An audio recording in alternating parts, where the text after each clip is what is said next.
She says, hello, you fool, I love you.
kissing is a color, a loving is a wild dog. She's got the look. She's got the look. She's got the look. She's got the look. She's got the look. What in the world can make a brown-eyed girl turn blue? When everything I'll ever do, I do for you. And I go la la la la la. She's got the look. Fire in the eyes, naked to the T-bone as a lover's disguise. Banging on the head drum, shaking like a mad bull. She's got the look.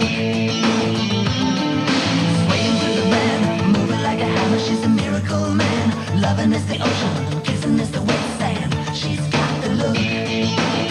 She's got the look. She's got the look. She's got the look. She's got the look. What in the world can make a brown-eyed girl turn blue? When everything I'll ever do, I do for you. And I go la la la la la. She's got the look.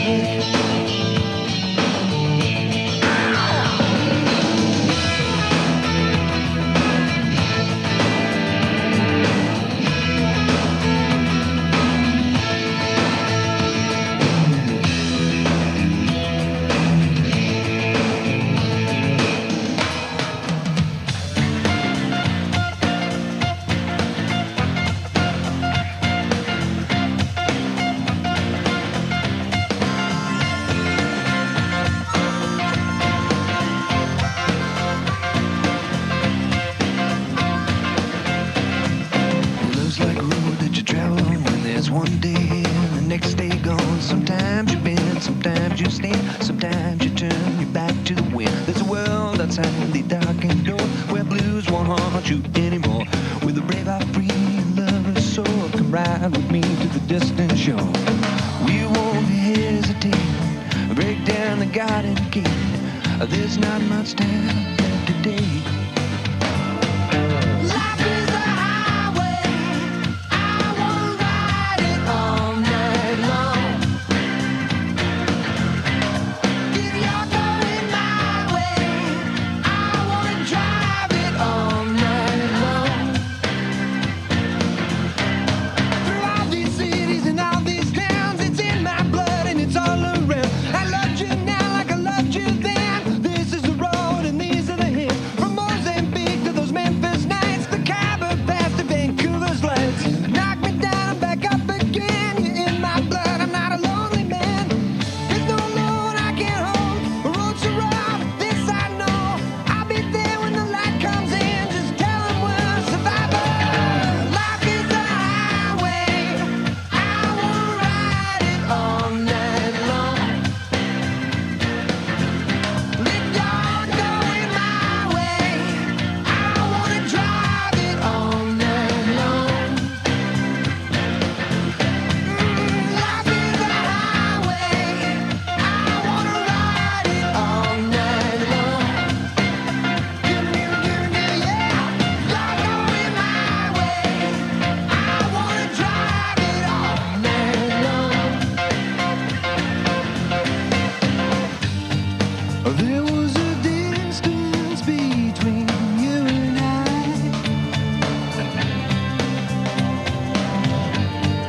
a misunderstanding once, but now we look it in the eye.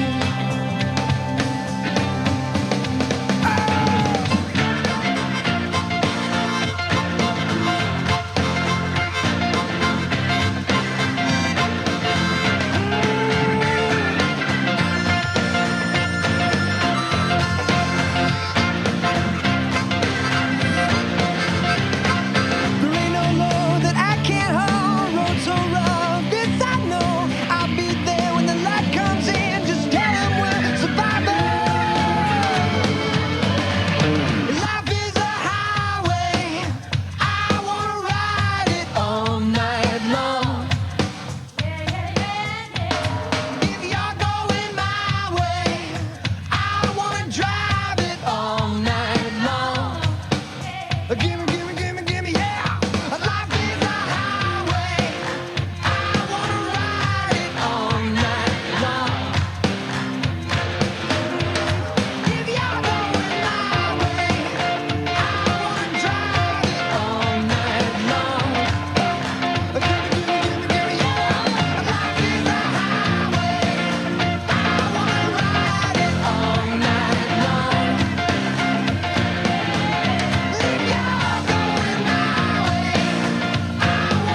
I never felt like this before.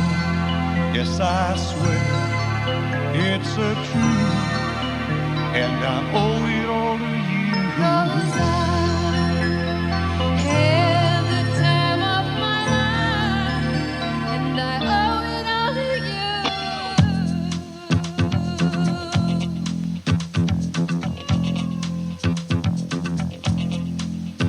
I've been waiting for so long. Now I finally found someone to stand by me. We saw the writing on the wall as we felt this magical fantasy. Now with passion in our eyes, there's no way we could disguise it secretly. So we take each other's hand, 'cause we seem to understand the urgency.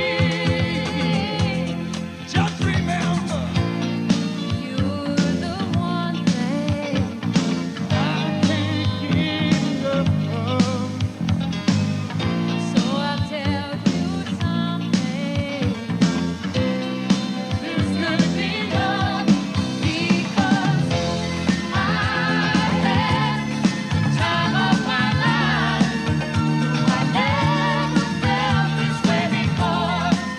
Yes, I swear it's a truth, and I owe it all to you.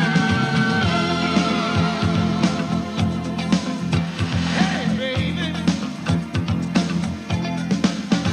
With my body and soul, I want you more than you'll ever know.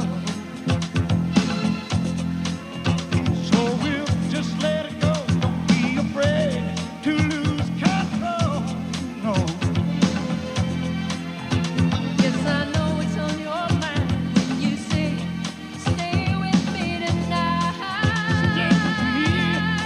Just remember, you're the one thing I can't get enough of. so I'll tell you something. This could be love because I had the time of my life. Never felt this way before. Yes, I swear it's a truth, and I owe it all to you. 'Cause I had the time of my life, and I searched through every open door till I found the truth, and I owe it all to you.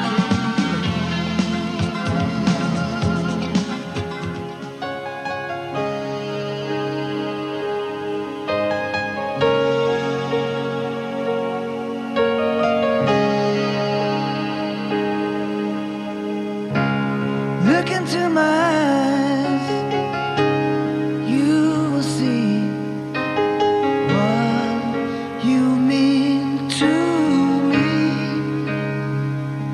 Such a heart, such a soul.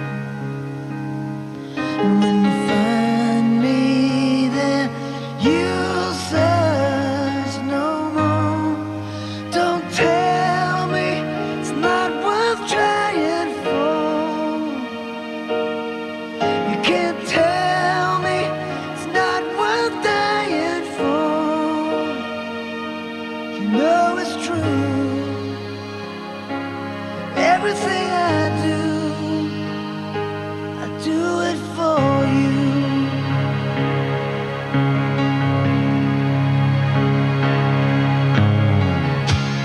Look into your heart, you will find there's nothing there to hide. Take me as I am, take my life.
You know it's true. Everything I do, oh, I do it for you.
and banquet.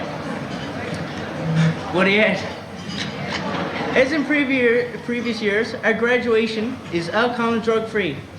So I'm sorry for those wishing to smoke. I'm sorry, but you can't. My name is Cindy Corbett. And I'm Paul Dixon. And we are your co-chairpersons for this afternoon. Well, it's finally here, the day we've all been waiting for, graduation.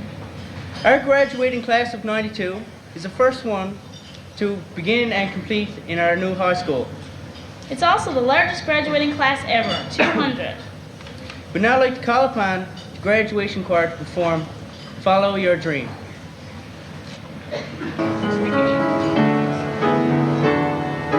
Everybody needs a tuition when things you want seem far, far away.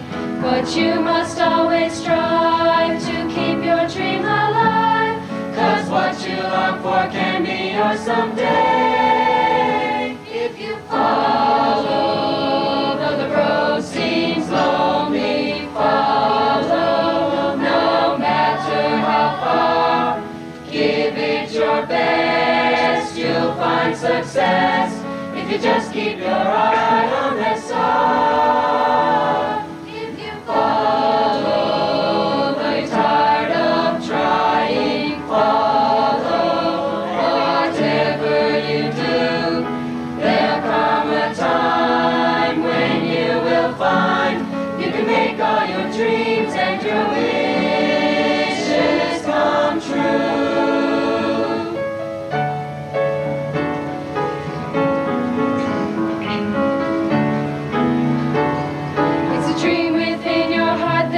You going when nothing in the world seems right, but hold on to your dreams, however things may seem. That shining star will guide you through the night. If you follow, though the road seems lonely, follow, no matter how far. Give it your best, you'll find success if you just keep your eye on that star. If you follow, though you're tired of trying, follow. Whatever you do, there'll come a time when you will find you can make all your dreams and your wishes come true. Come true.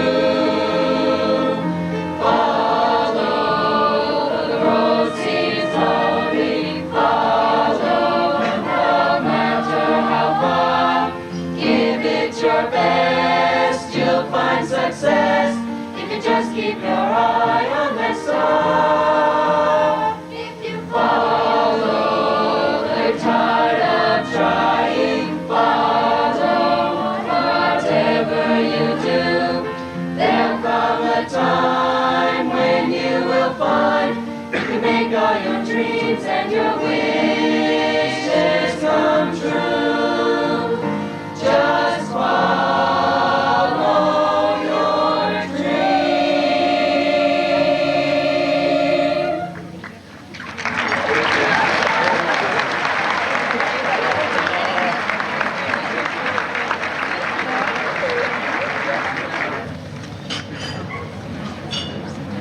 Teachers and fellow graduates, tonight is one of the most important nights of our lives.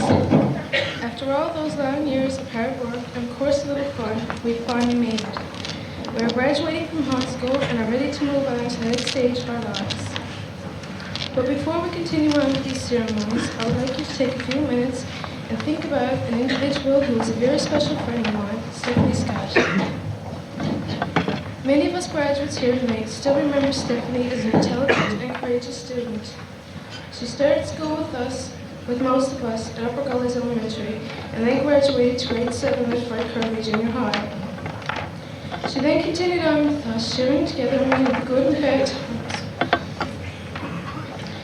For Stephanie, there were more than mere difficulties that many of us experience. Though she was continuously fighting a courageous battle with cancer.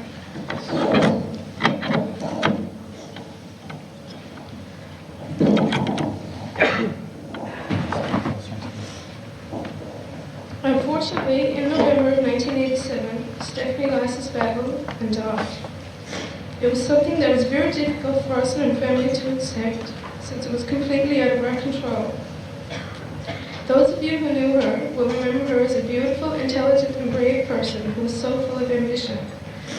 When we think about all of this, we too must be brave, since after this year we'll be on our own, and we too will be entering into a new place just like Stephanie did. No one knows what lies ahead of them, so we must prepare ourselves as best we can. We have to help each other and stick together as one. Look around you. These are all your friends whom you have known for many years. You have something in common. Don't enter into that new place all alone. Reach out and go there together, but most importantly, have fun while you do it.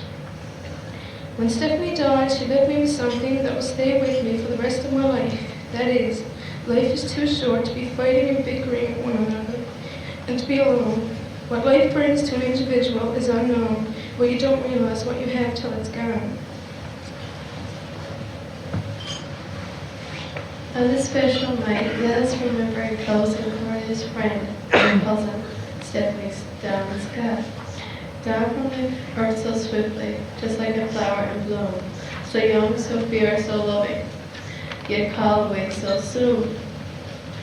When evening shades are falling, and we sit in quiet, alone, to our hearts there comes a longing, if only she could come home.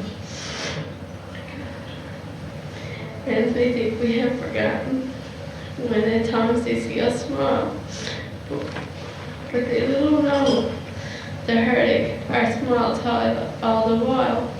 In our hearts, your memory lingers, sweetly tender, fond and true. There is not a day, dear Stephanie, that we do not think of you. Thank you.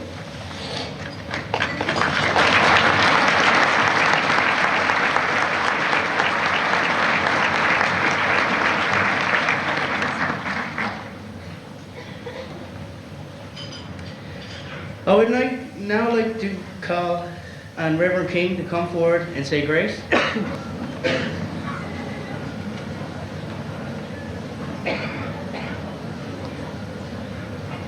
Gracious and loving God,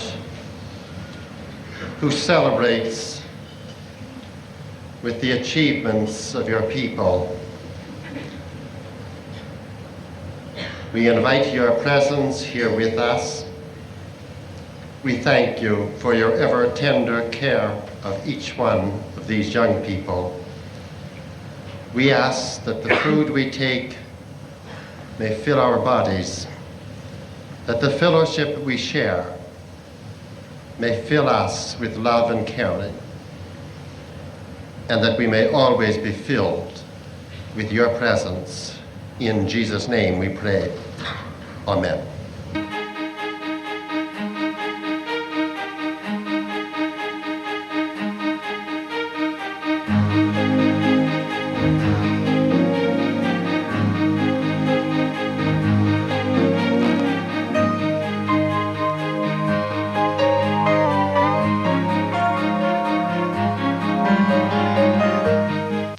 Miss Vicky Morgan will now give a toast to our school, Queen Elizabeth. Vicky.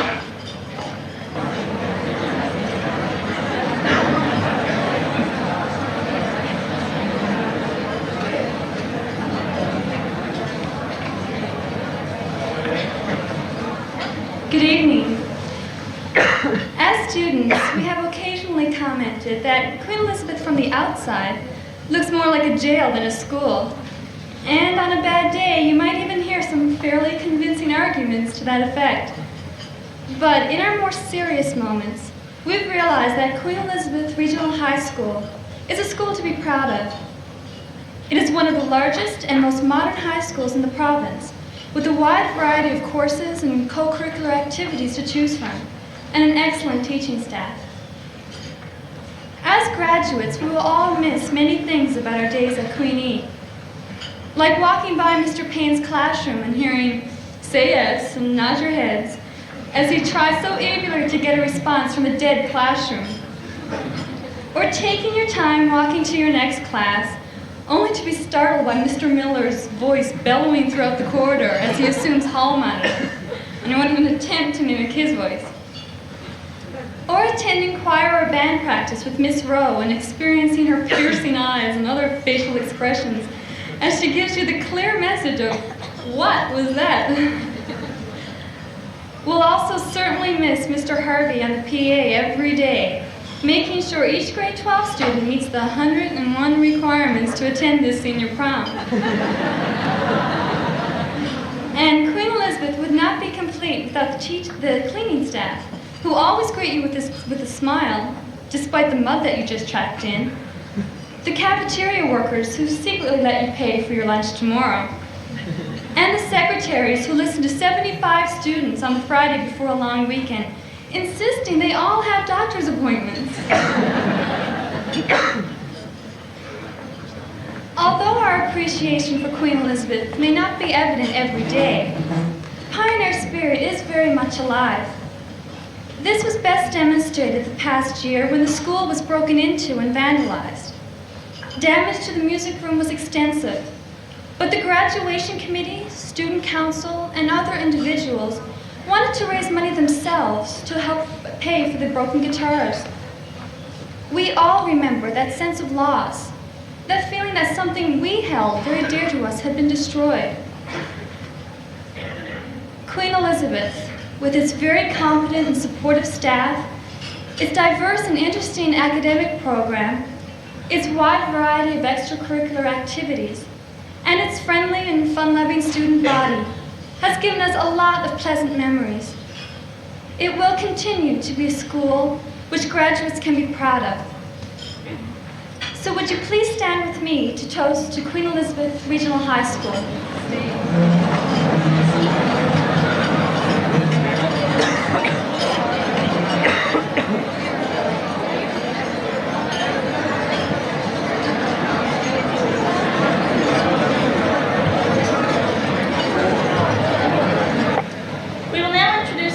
Members who kindly attended. Chairperson, Mrs. Kathleen LeGros. Please, thank you.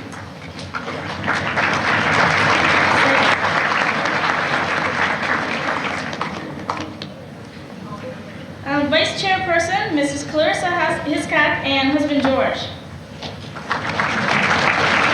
Could you please hold your applause until we're finished? Mrs. Mary Dodd and husband Bramwell.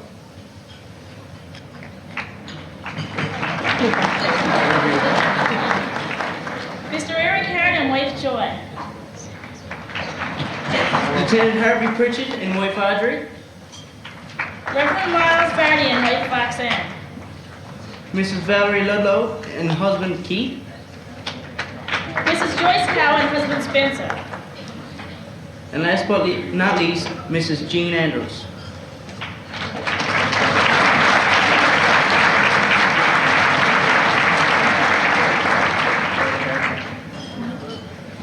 Todd Lemswood, who is head of our Drug and Alcohol Committee in school, will now present his speech for this evening.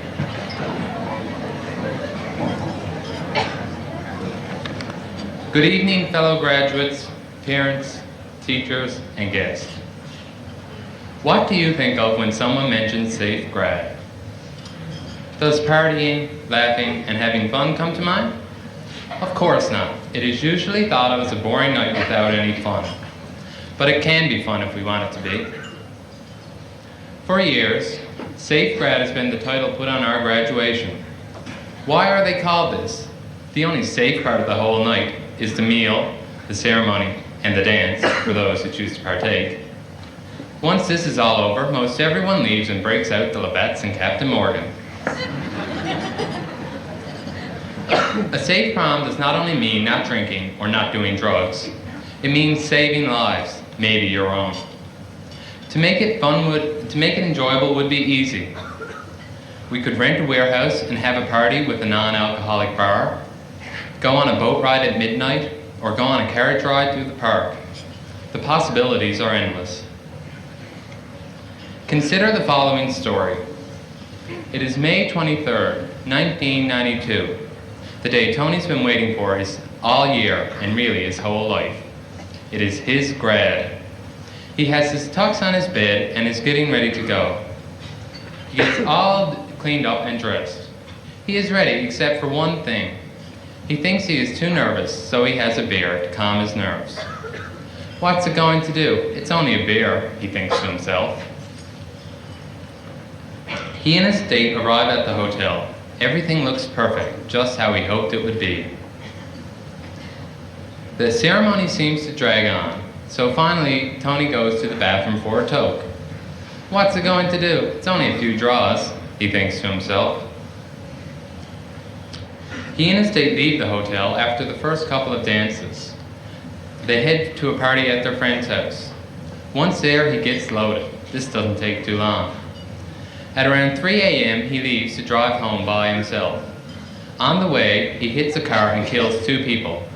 He is arrested and convicted for drinking underage and driving under the influence causing death. He could spend the next 20 years in jail.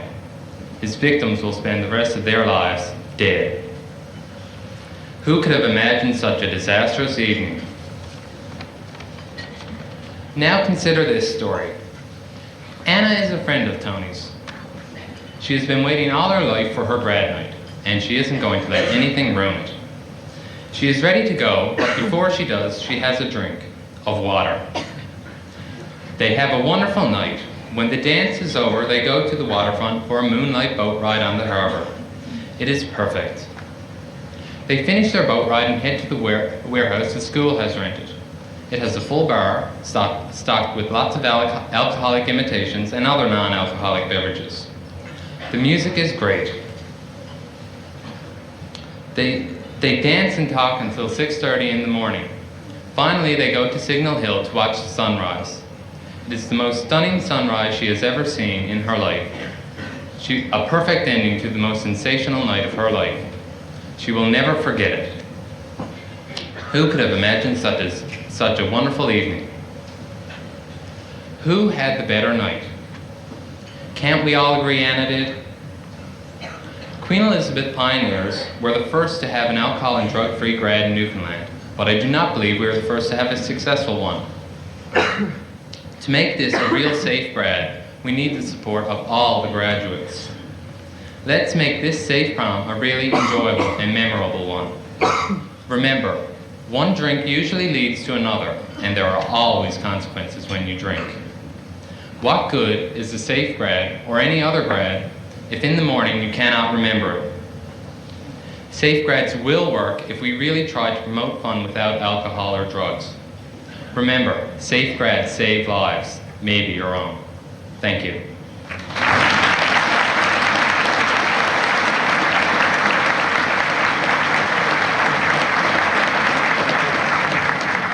Thank you, Thad, for that's a few things for us all to think about tonight. Mrs. Rodenizer will now make the toast to the graduates. And please don't say anything to embarrass any of us. Fellow teachers, parents, guests, and grads. I remember David Petton, our esteemed grad committee chairman, a month or so ago, asking me, oh dear, I'm worse than the kids. In fact, this is a good thing to do. I'll start again. I remembered asking David Petton, our esteemed grad committee chairman, a month or so ago, what I should do for this toast to the grads. And he said, oh miss, do anything. Sing a song, dance, do a skit, anything you like. But remember to say nice things about us. And above all, remember to say my name at least 5 times. That's 2, David, and I'm counting. Asking me to say nice things reminded me of what my students usually say to me on the eve of parent-teacher interviews. So I came to think of this speech tonight as the ultimate parent-teacher interview, with even the students in attendance to hear the gory details, just the way I like it. Anyway, a couple of days later, David was in my room again for one of his many grad committee meetings. I asked him what he thought about the idea of telling you the truth about these grads. The usually unflappable David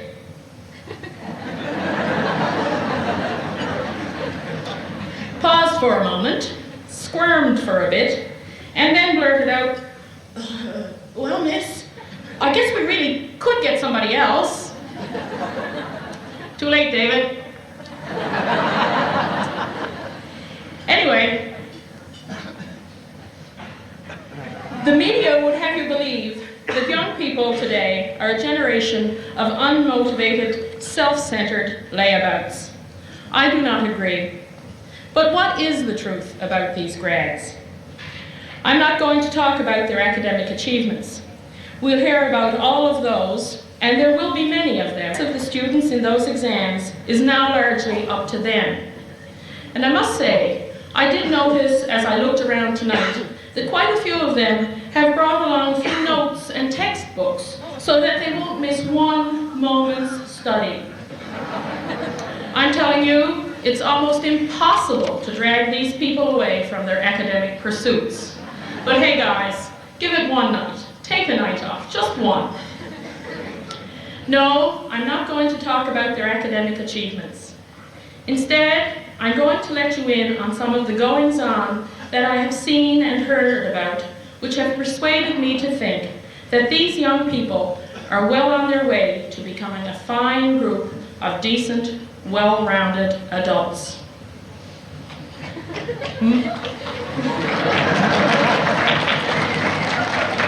We'll see. My classroom is on the bottom floor of the school, in the wing where almost anything can be going on, and usually is.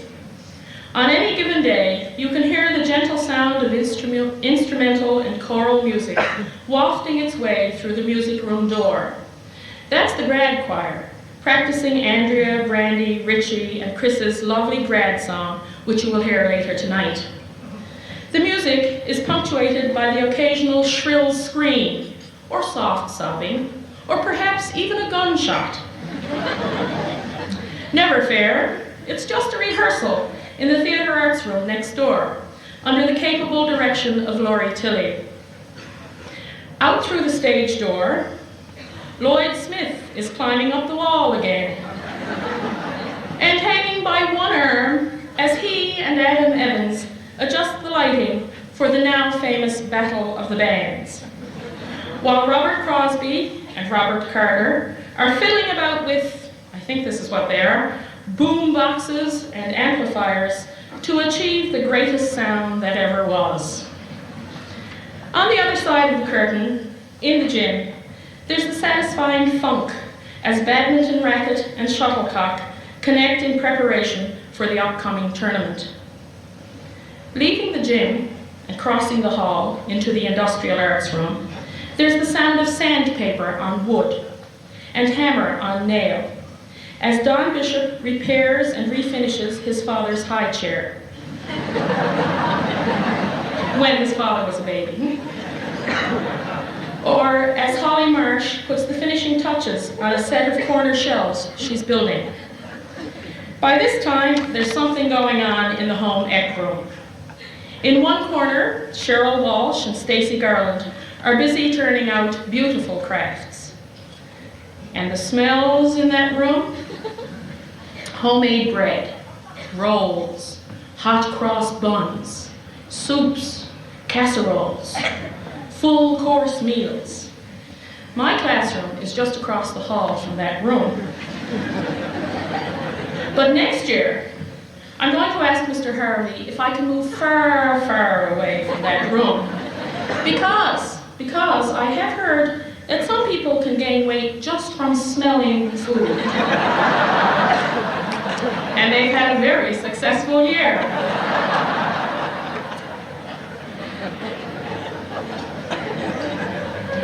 Down in the art room,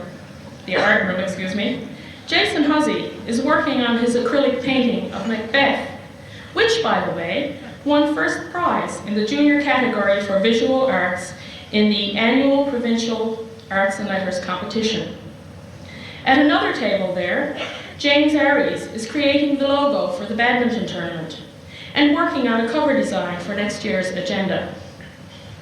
As we go down the hall, we see a group of grade 12s who are waiting for the bus to take them to the Model United Nations at Memorial University. The girls' volleyball team are getting ready to hop a plane to Winnipeg for the Nationals. Cindy Corbett is on her way to Ottawa to attend Forum 92, a gathering of students from all across Canada to discuss government matters. Some members of the hockey team have congregated by the elevator to bask in the glory of yesterday's victory. And in the cafeteria, Karen Humphreys is keeping careful tally of who has paid for the grad tickets, while she and her canteen workers are making sure that the canteen supplies are in good order for recess time. At one of the tables in the caf, Brad Suter, our own Paul Dixon, Brad Skiffington, and Kelly Fowler are having an informal student council executive meeting, while Vicki Morgan is quietly running through her speech, which will prove to be a winner at the Lions Club Provincial Public Speaking Contest in Gander. Yep, that's just one morning's activities on one floor of Queen Elizabeth Regional High School. And remember, this is all happening before the first bell of the day rings. Students, a bunch of no good layabouts? To borrow a phrase from Wayne's World, not.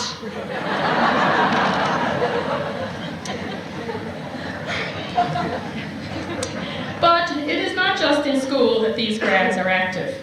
Go anywhere in Conception Bay South and you'll see them, whether it's doing volunteer work or doing a good day's work for a day's pay.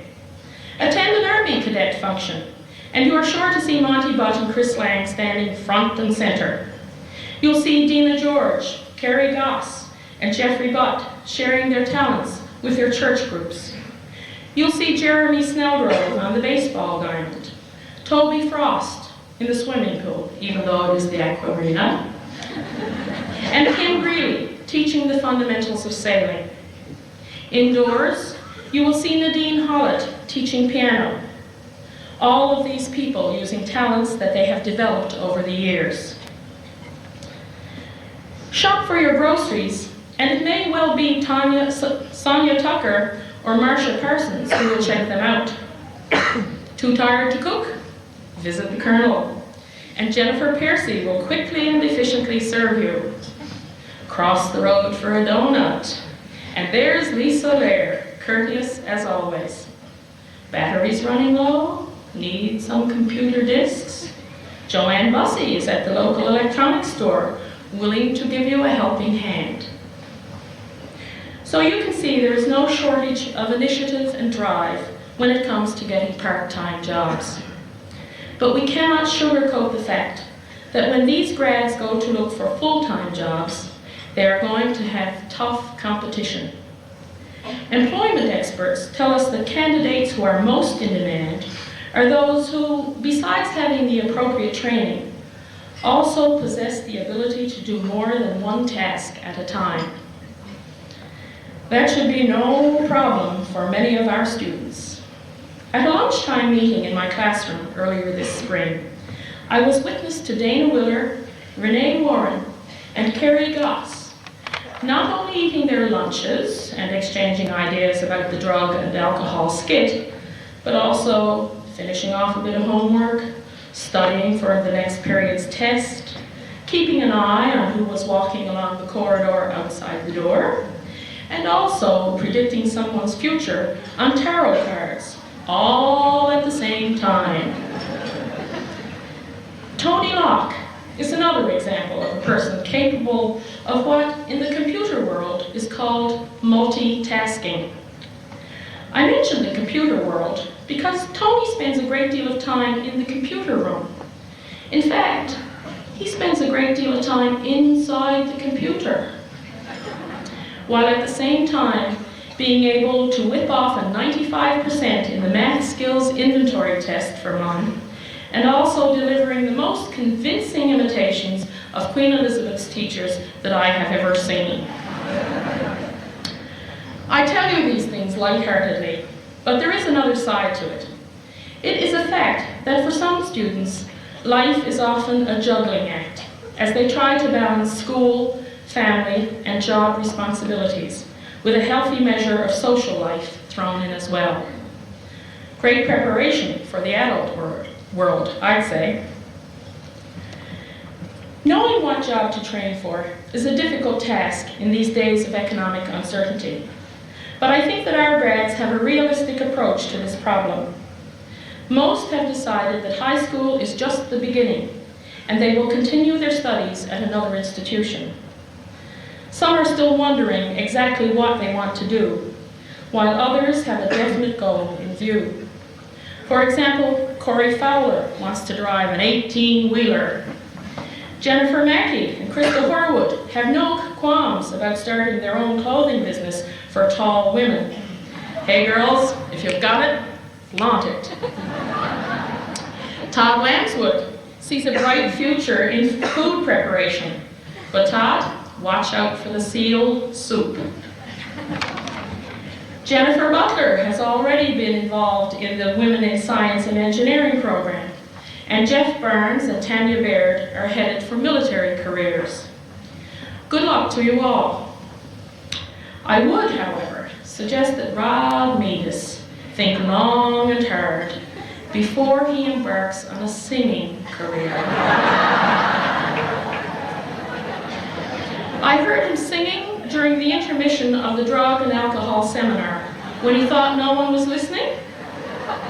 And I really thought that it was the sound effects brought in to deter people from substance abuse. Sorry, Rod, but I did say I'd tell the truth. I have mentioned many names here tonight, and I could mention many, many more, but understandably, I cannot do so, unless, of course, you'd really like to listen to me all night. Probably not. But I would like to acknowledge a few groups of students who sometimes escape mention at ceremonies such as these, and at speech nights as well. They are the students who have learned what is perhaps the most valuable lesson of all. That is, the ability to keep on trying, even though the going gets tough, to reject labels cast upon them, and to plow on through until the job is finished. I don't mean to downplay high academic achievement, nor to take away from all the time and effort that go into being a big wheel in the high school co-curricular program. But I do want to congratulate those of you here tonight who are going to graduate and do very well, thank you very much, because of your sheer determination. You know, it's pretty easy to come to school every morning when the biggest worry is whether or not your mark in a recent test is going to be an A or a B, or when you can always blame those C's and D's on not having enough time to study. It's not so easy when, try as you might, you just can't get through a particular course. But you don't give up. You try it again, and sometimes you try it a third time, and here you are tonight. It takes real backbone to do that. You have found out that hard work does pay off. And in the real world, a hard worker can be a very valuable and self-confident person. There's another group of students who at some time in their high school careers have questioned the validity of the school system or their own place in it. They have faced moments of disillusionment or self-doubt when nothing at all seemed worth doing.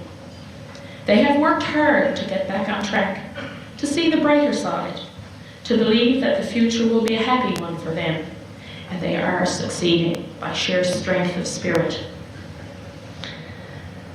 And there are other graduates here tonight who this afternoon must have felt a terrible sense of loss as they wished with all their hearts that a beloved parent, a sister or a brother, a nan or pop, or a departed friend could have still been with them to share the excitement as they got all dressed up in their fancy clothes for this evening.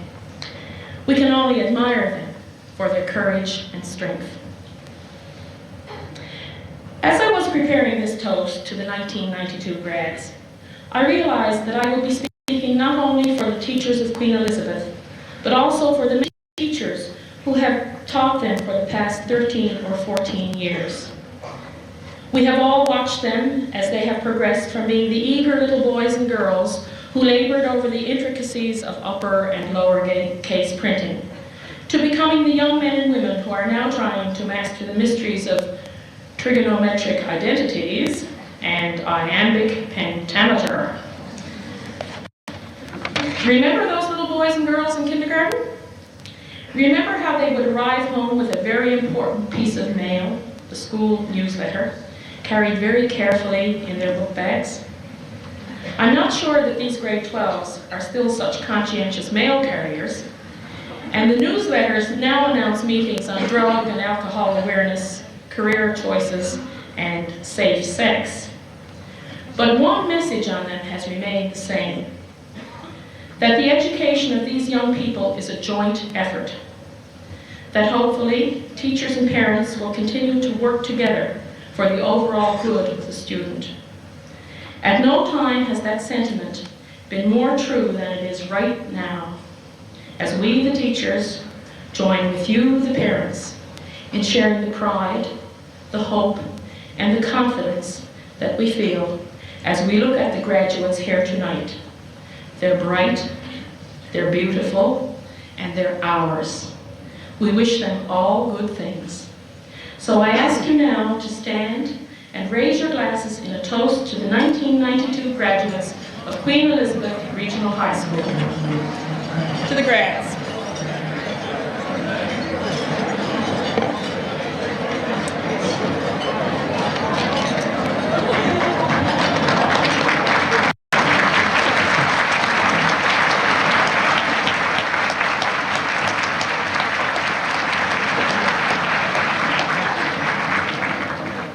Introduce some of the school board office staff. Superintendent Randy Dodd and wife Debbie, would you please stand?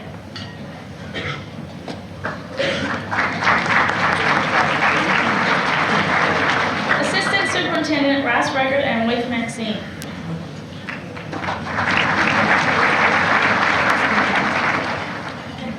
Assistant Superintendent Merv Rideout and wife Barbara.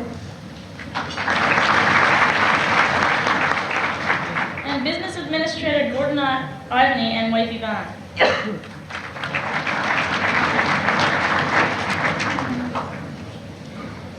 And we'd also like to recognize three important people in our school life every day. Mr. Harvey and wife Ronna. Our beloved principal. That's right.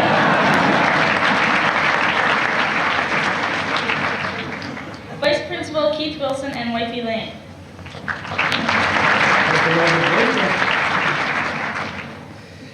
Oh, and of course, our school chaplain, Reverend Ed King and wife Millie.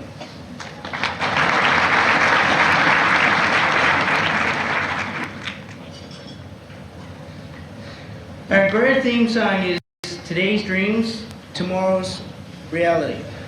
Andrea Daw and Brandy Richardson wrote the lyrics and are singing the song. Music was written by Richie Perez, who is also playing the guitar, and Chris Pike is accompanying him. So if the performers would please come to the stage.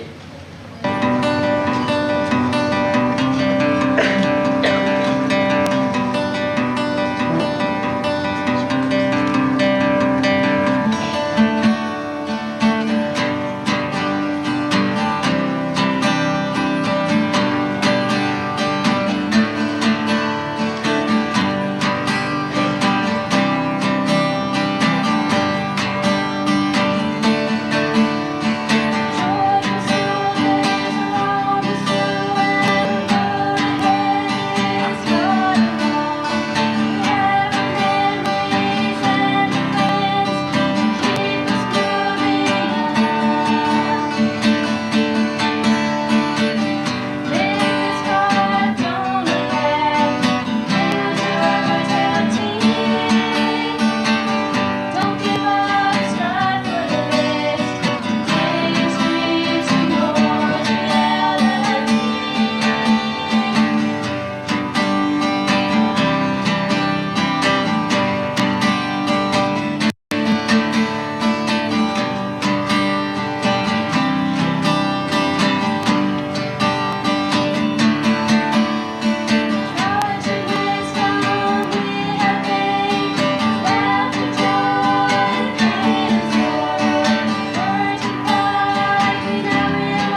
who were overlooked. We didn't know that they were going to be here. Mr. Gene Lang and his wife Eva.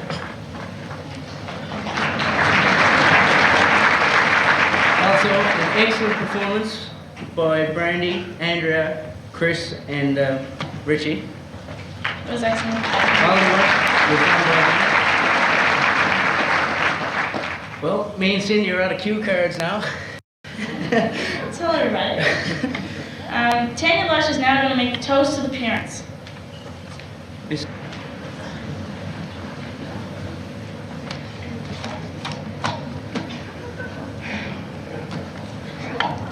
Good evening, parents, fellow graduates, teachers, and guests. Well, here we are, and here's our parents, and we're all happy.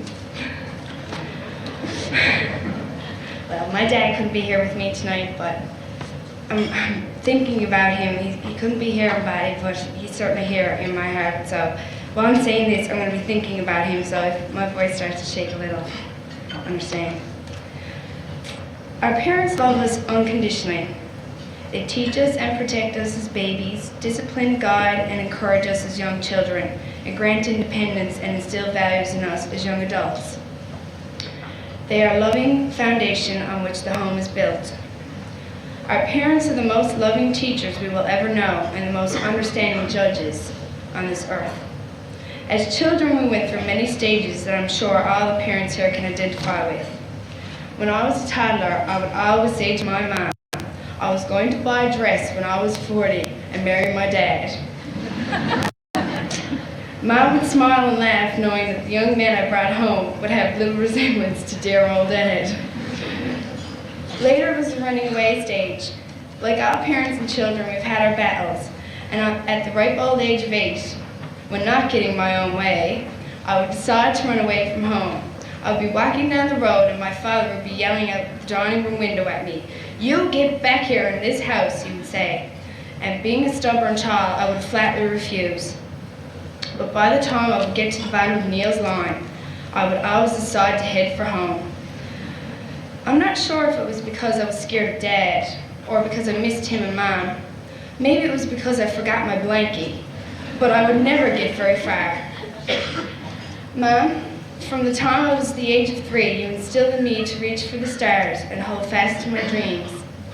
Dad, I still vividly remember up to the age of 9 or 10, falling asleep in your arms while watching TV. I'm sure all graduates can reflect on advice given in special moments shared with their mom and dad. The bottom line is, through the good and the bad times, the laughter and happiness, through the tears and the heartbreaks, and all those fights and makeups, our parents will always be there, and as your children, we will always love and cherish you. Can we please stand and make a toast to our parents?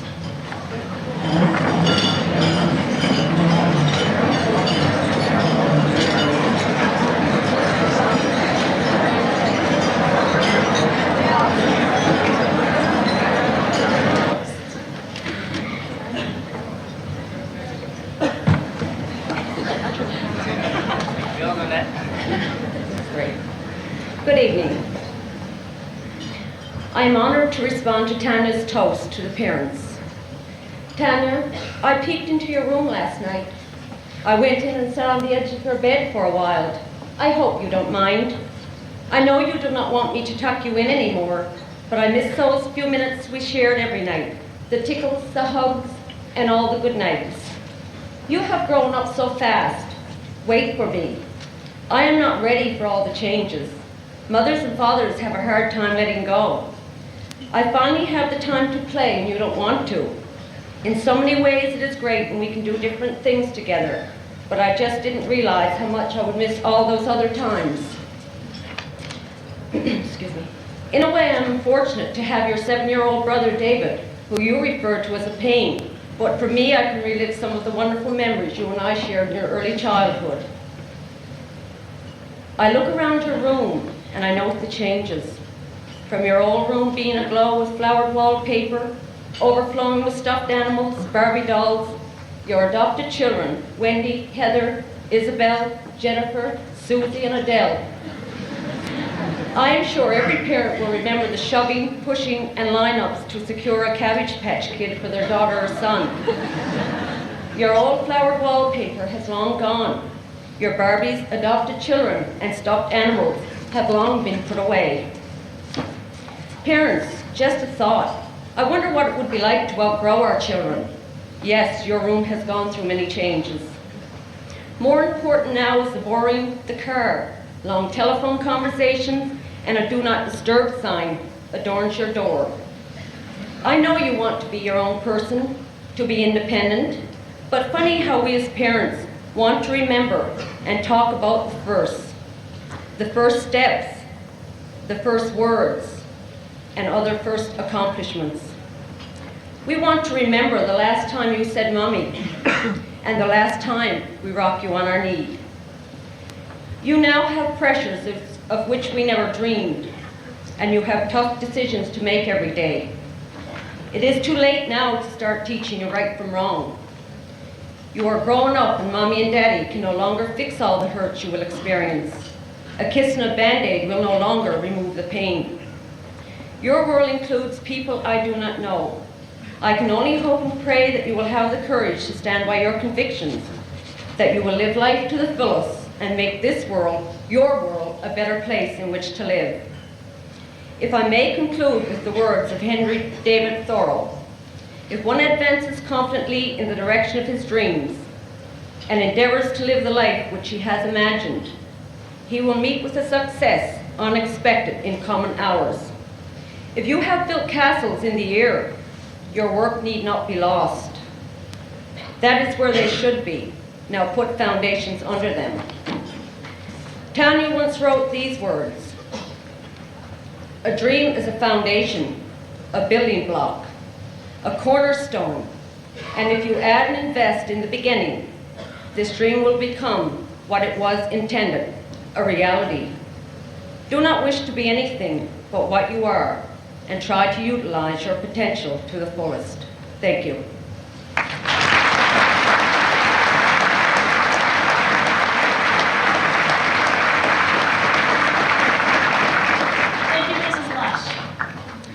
Presentations this evening.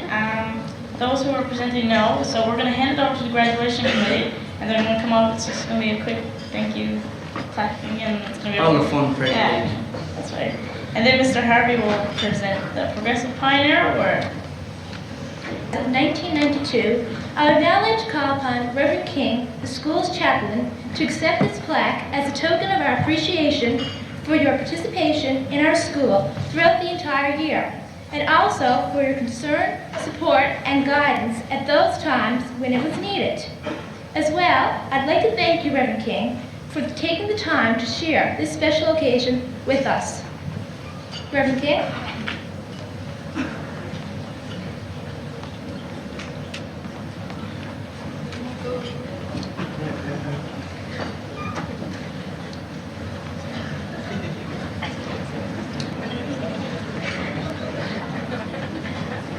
Okay, Val, and you want to look at?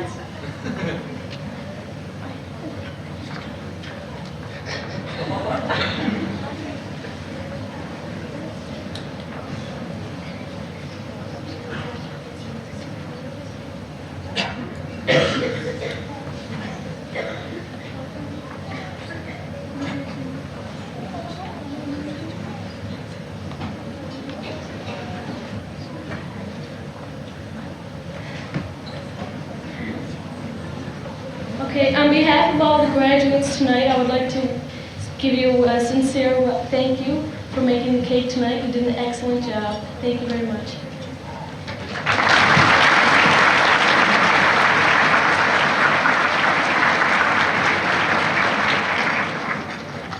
Kind words. She always tells it the way it is. Could you please come up and accept our plaque?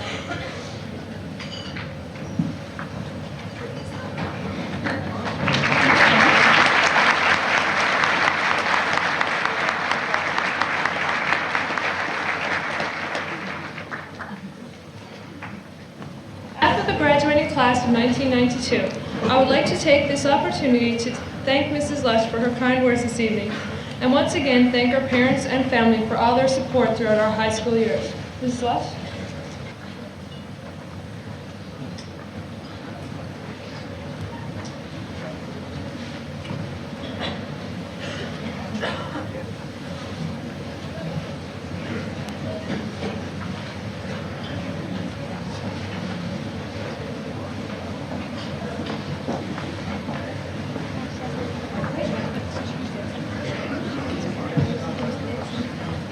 Our next presentation is in recognition of two very special people. These two ladies have done an unbelievable and extraordinary amount of work for this year's grad committee. Of course, the ladies I am referring to are Miss Maxine Jefford and Miss Joyce Belden, our school secretaries. So I would ask Joyce to come forward now, please, and receive this small token of our appreciation.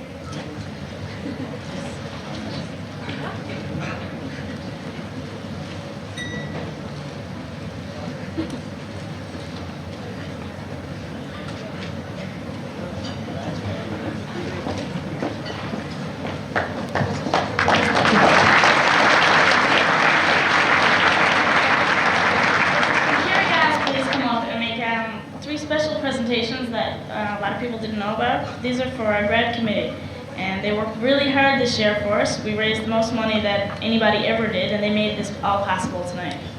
Grad committee that this year we've had some pretty heated meetings with some pretty heated arguments, but overall we've done an excellent job, and we've raised enough money to put everything off here tonight. And I think that we should recognize David Petton, our president, Deanne Porter, our treasurer, and Elizabeth Smith, our secretary. And without their hard work and dedication, nothing would have run as smoothly as it has tonight. So if three of you would please come forward and accept your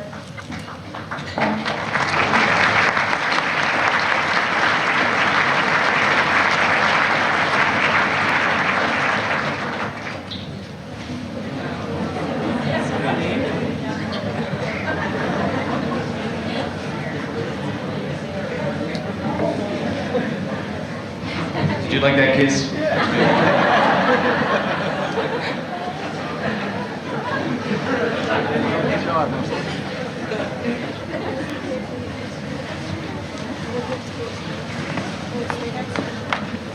Let's decorate a car.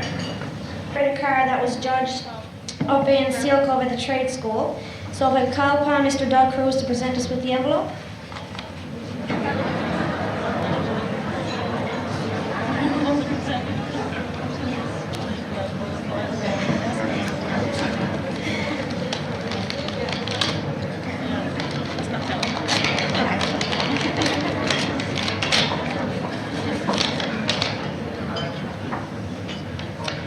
The license plate number is ANW 870.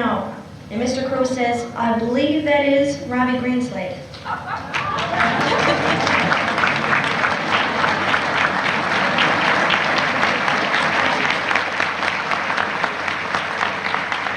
Robbie, can you come up and accept your award, please?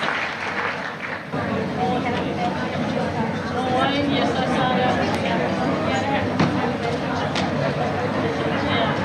Students are given the opportunity to compose a song related to the graduation theme, which this year is Today's Dreams, Tomorrow's Realities. This year, 3 students have managed to capture the feelings we are all experiencing during our final days of high school and put them to music. It gives me great pleasure to be chosen to present this award. So on behalf of the graduating class of 1992, I would like to call upon Brandy Richardson, Andrea Daw, Richie Perez, and Chris Pike to accept the theme song award.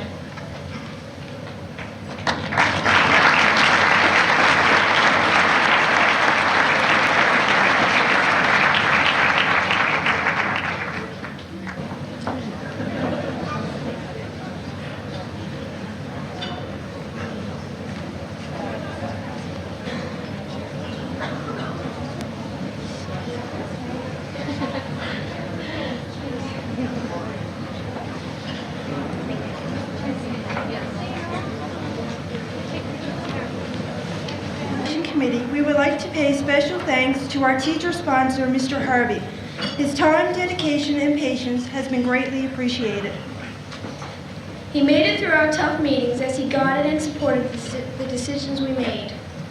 Mr. Harvey, would you please come forward and accept a small token of our appreciation?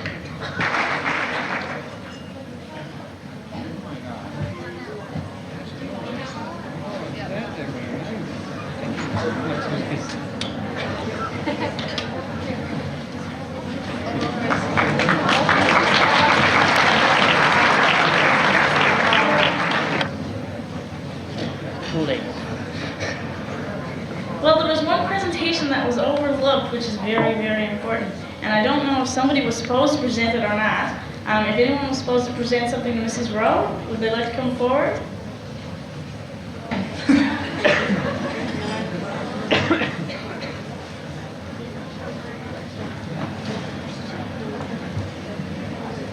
To express our appreciation to Miss Rowe for all of the time and energy she has given us over the years, especially this year for all of her patience and effort in her work with the grad choir and on the grad song.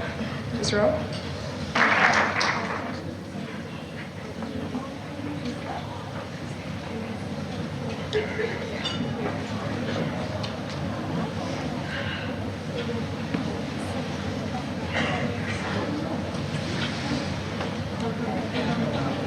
Okay, on behalf of all the music students who graduated this year, the graduation committee put our money together and we got a little gift from Mrs. Rowe as a token of our appreciation for all her dedication and time she's put into our music system.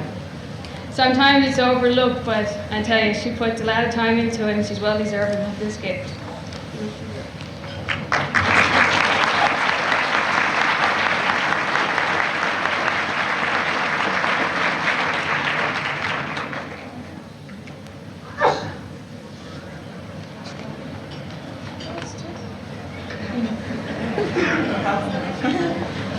And afterwards, we're going to have a cutting of our graduation cake.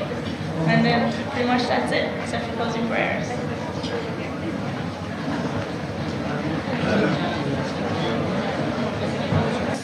And if you note, there is a change this year. It says senior prom. It doesn't say 37th graduation and banquet. Because in actual fact, this is not our graduation. This is our senior prom. But I think you will be pleased that everyone that's here this evening has met the 101 regulations that you needed in order to get here. In looking at the theme, I think it's fitting that we note that today's dreams will be Monday morning's realities. Because Monday morning, we have probably one of the most important weeks ahead of us this school year.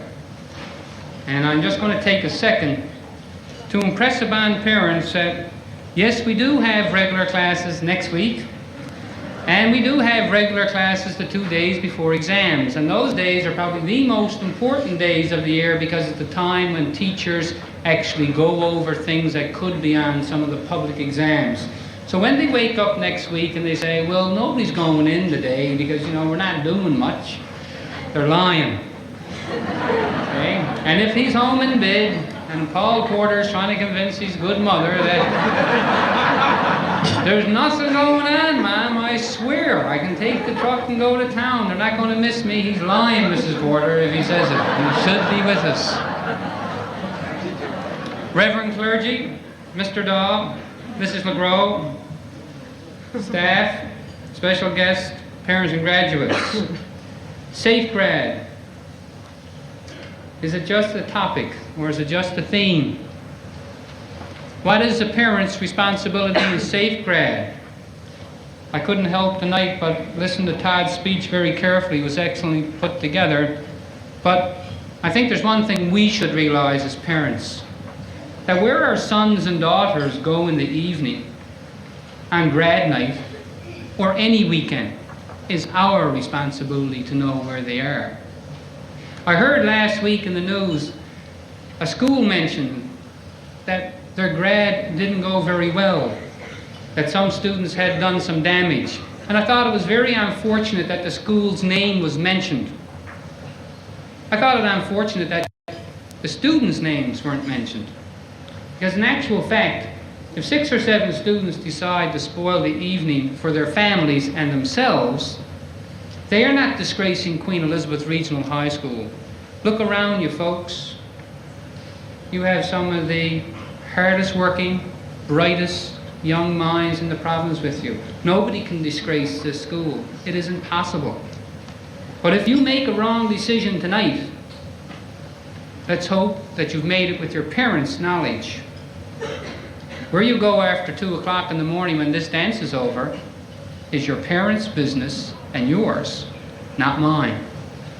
Quickly, The winners were, and up until this date, Alan Rowe, Bill Scott, Linda Warford, Leslie Mugford, Joy Ash, Heather Chater, Ruth Chater, Pamela Metcalf, Bonnie Boone, Gary Greeley and Stephen Reed were co-winners one year. Robin Martin, David Newberry, Stephen Day and Andrea Andrews were co-winners one year. Todd Perrin, Andrea Best, Dina Yetman, Nancy Robbins, and Patricia Rideout. I guess any student who's a pioneer is deserving of this award. Any student who can go through 7 periods every day, obtaining the knowledge and strength that they need to get home, get some homework done, convince mom and dad that you are doing what you need to do to graduate, is fitting and deserving of this award. You could go to anyone in this room because you're all in a position to graduate. This is not a joke. You're here tonight for a very, very special occasion, and all of you deserve an applause from your parents for the hard work you've put in to getting here. So what say, parents? We show them how much we do appreciate it.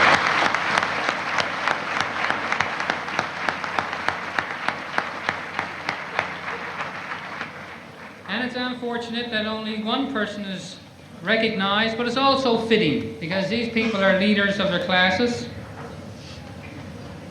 This year's winner was born in 1974. Narrows it down. This student's kindergarten teacher, Mrs. Pritchett, noted that this student gets along well with classmates.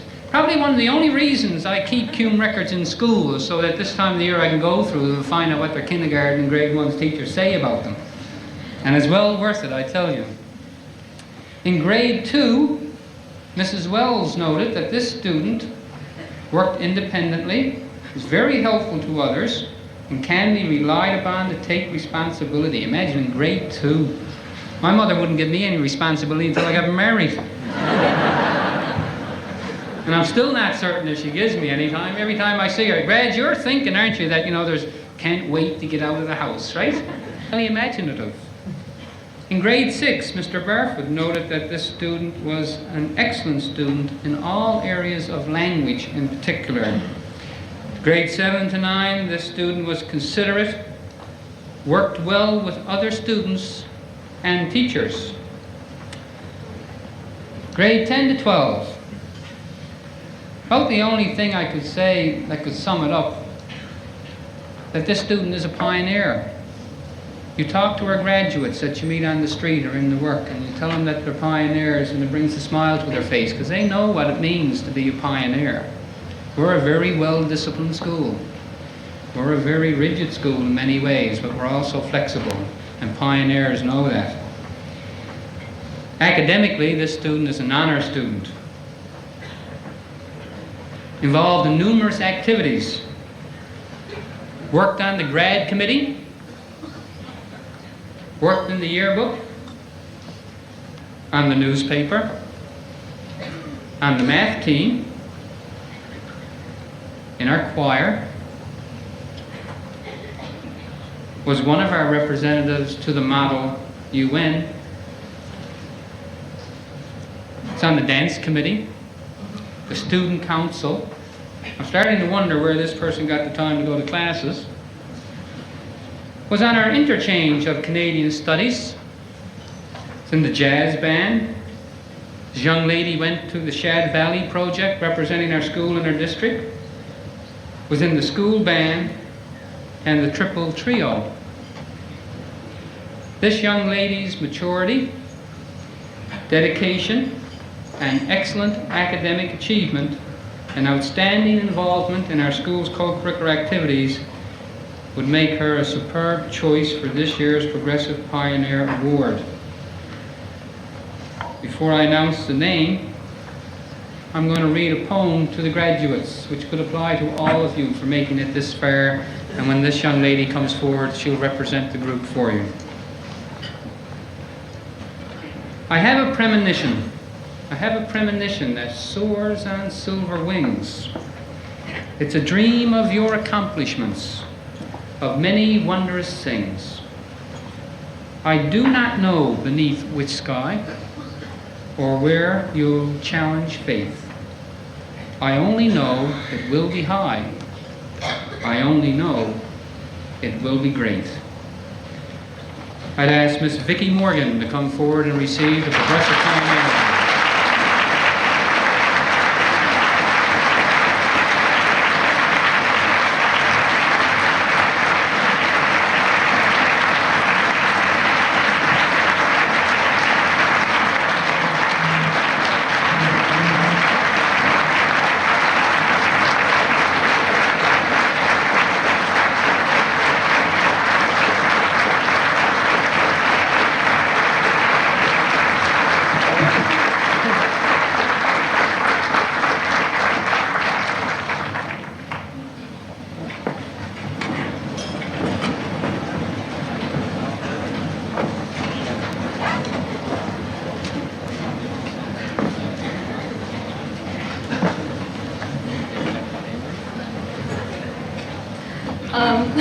Wow, I'm very honored.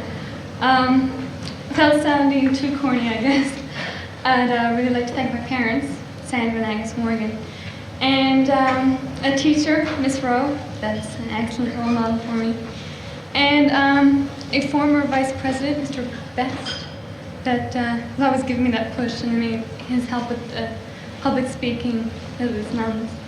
And of course, Mr. Hurry. Thank you.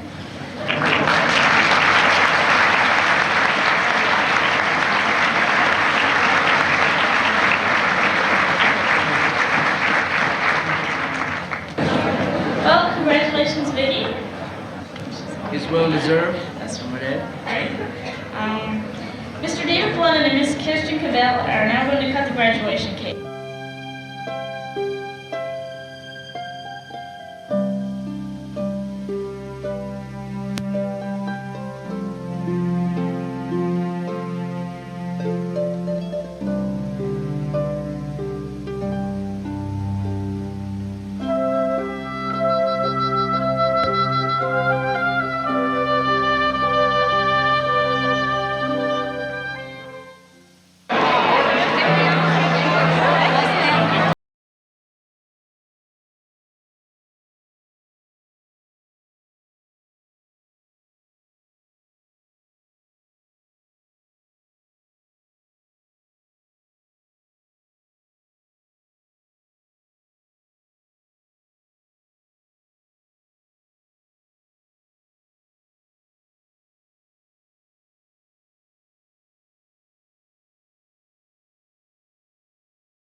got